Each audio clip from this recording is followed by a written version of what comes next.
आप देख रहे हैं सौगंध टीवी, सौगंध वतन की। इंडिया और भारत दो ही नाम रखा था। मोदी जी की आदत है कि झूठ बोल करके सच को भी वो बुरा साबित करने की उनके अंदर जादूगरी है। तो जो प्रधानमंत्री जी ऐसा बौखला गए हैं कि समझ में नहीं आ रहा और कर रहे हैं बड़ी गलतियां। जब से इंडिया नाम आया है, एक्रोनिम कहते हैं, हिंदी में पता नहीं क्या कहते हैं, तो जो इंडिया हुआ है, Indian national developmental inclusive alliance, तो तब से बिल्कुल मानसिक संतुलन खो गए। नमस्कार, आप देख रहे हैं सौगंध टीवी और मैं हूं आपके साथ आस्था तिवारी।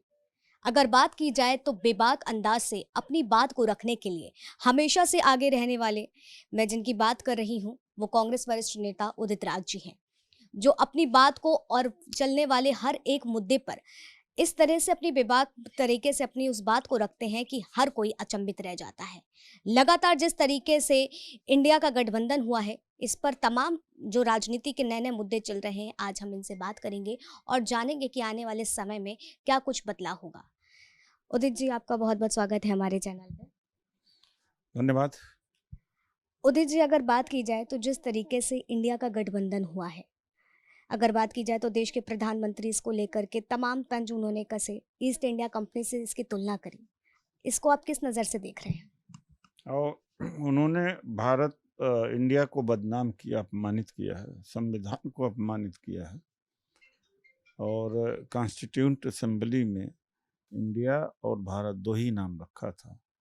मोदी जी की आदत है कि झूठ बोल करके सच को भी वो बुरा साबित करने की उनके अंदर जादूगरी है।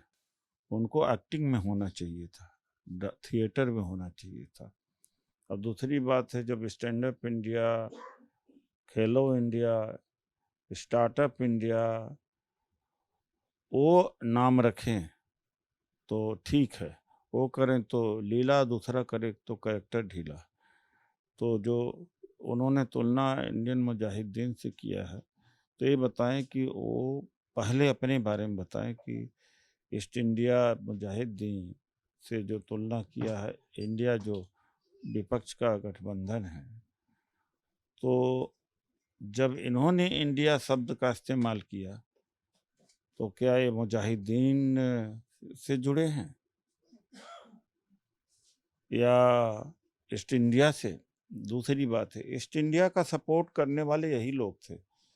अंग्रेजों के खिलाफ लड़ाई लड़ने वाला कांग्रेस था। ये लोग तो 1942 में जब सेकेंड वर्ल्ड वार के लिए सिपाही भर्ती किए जा रहे थे बड़े पैमाने पर, तो आरएसएस ने कैंप लगा करके भर्ती करा कर अंग्रेजों का साथ दिया था। तो जो प्रधानमंत्री जी ऐसा बौखला गए हैं कि समझ में नहीं आ रहा और कर रहे हैं बड़ी गलतियां। जब से इंडिया नाम आया है, एक्रोनिम कहते हैं, हिंदी में पता नहीं क्या कहते हैं, तो जो इंडिया हुआ है, Indian national developmental inclusive alliance, तो तब से बिल्कुल मानसिक संतुलन खो गए। ऐसे ऐसे शब्दों का इस्तेमाल कर रहे हैं। इंडिया इनको हराएगा, इंडिया से परेशान है। लेकिन जिस तरीके से आपने कहा उदित जी, इंडिया इनको हराएगा, हाल ही में जिस तरीके से प्रगति मैदान पे उन्होंने उद्घाटन किया वर्ल्ड कन्वेंशन सेंटर का, उस दौरान उन्होंने एक बात कही, उन्होंने ये बात कही है कि तीसरा कार्यकाल जो है हमारा, वो शिक्षा को बढ़ावा देने के लिए होगा। तो यानी कि कहीं ना कहीं वो पहले से इस बात को सिद्ध कर रहे हैं कि तीसरा कार्यकाल उनका आने वाला है। तो इस सपना देखने में कोई बुराई नहीं, लेकिन हर तानाशाह का अंत कहीं न कहीं हुआ है। और 2 बार आए तो देश बर्बाद होगा, अगले बार तो ऐसी इतना बर्बाद कर देंगे देश को कि देश को सुधारा ही नहीं जा सकता है। और अभी कम से कम 22-23 लाख लोग भारत छोड़ रहे हैं, नागरिकता छोड़ चुके हैं और देश से पलायन हो रहा है।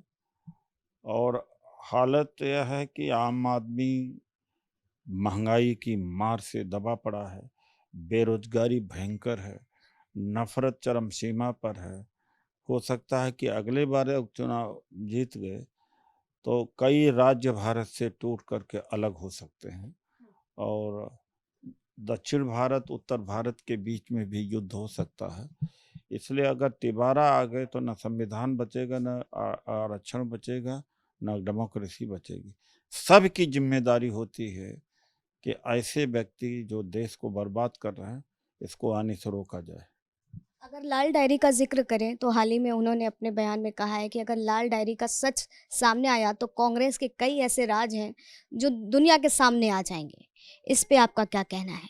लाल डायरी का राज खोल क्यों नहीं देते? कोई रोक रहा है? एक बात, वही व्यक्ति जिसने ये बात कही है, कहा कि अमित शाह पैसा दे रहा है और उसके लोग घूम रहे हैं, और उस समय क्यों नहीं मुंह खोला वो आदमी? इसका मतलब या तो पैसा लिया होगा राजेंद्र गुढ़ा।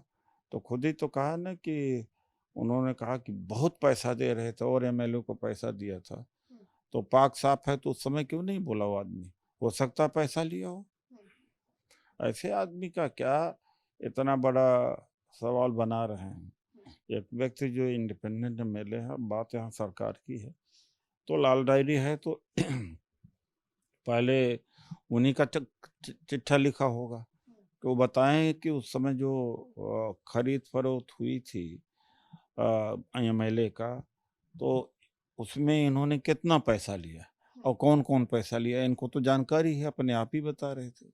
जहाँ पर ईमानदारी से काम होता है वहाँ कई बार आंकड़े ज़्यादा होते हैं। सभी तो अलायंस में हैं, ये सवाल एनडीए से क्यों नहीं पूछते?